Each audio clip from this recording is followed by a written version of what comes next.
Gonna start the timer. Hey there, my name is Zed Howie, and this is Howie Grow a Brand.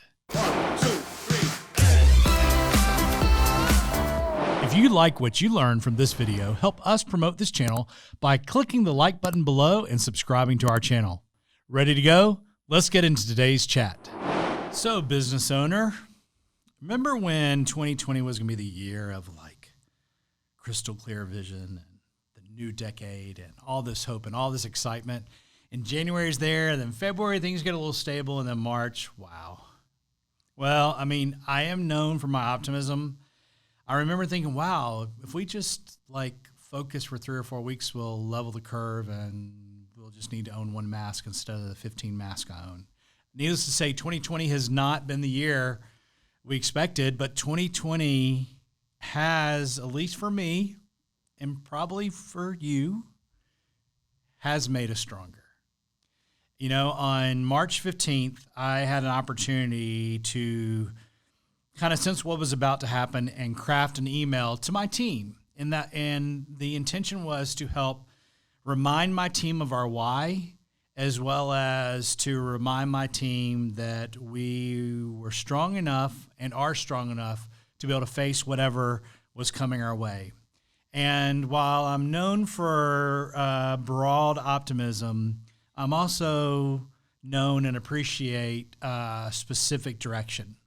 And in that email I crafted, I said that there were 4 things we're going to have to do, 4 things to be able to truly ride through what was coming. Unfortunately, what was coming is still here, and we're still leaning into these 4 things. And frankly, we're going to lean into these 4 things a little more. So I want to share those with you because they really, I think, helped frame for us what we needed to focus on, not allow ourselves to be distracted and distanced from our purpose, our why, and our calling. So 4 things. One is, if we're going to serve our brands, our customers well, we're going to have to be informative.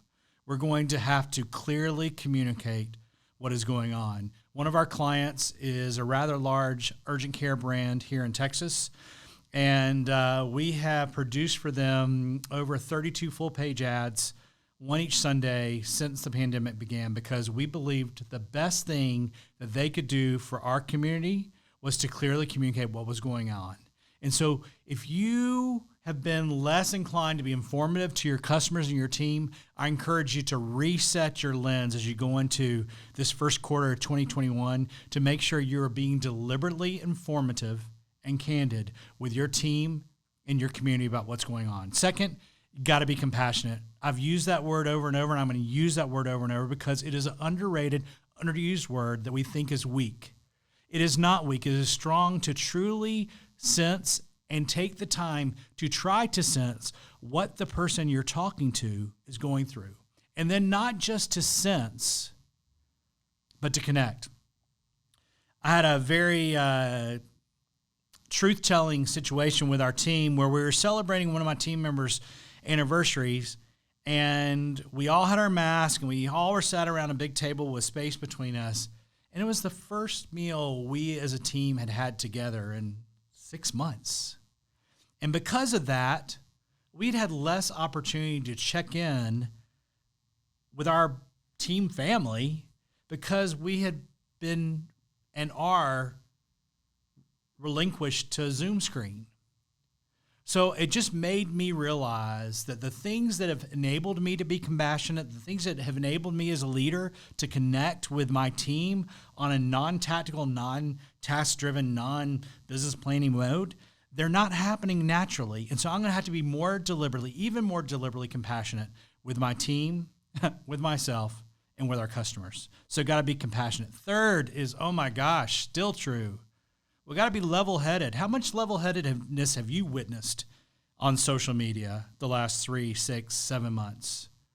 Maybe the thoughts of the election passing that would actually create some more level-headedness? Well, maybe on some fronts, maybe on not. But you know what? The way we create more level-headedness is we be more level-headed, each individually.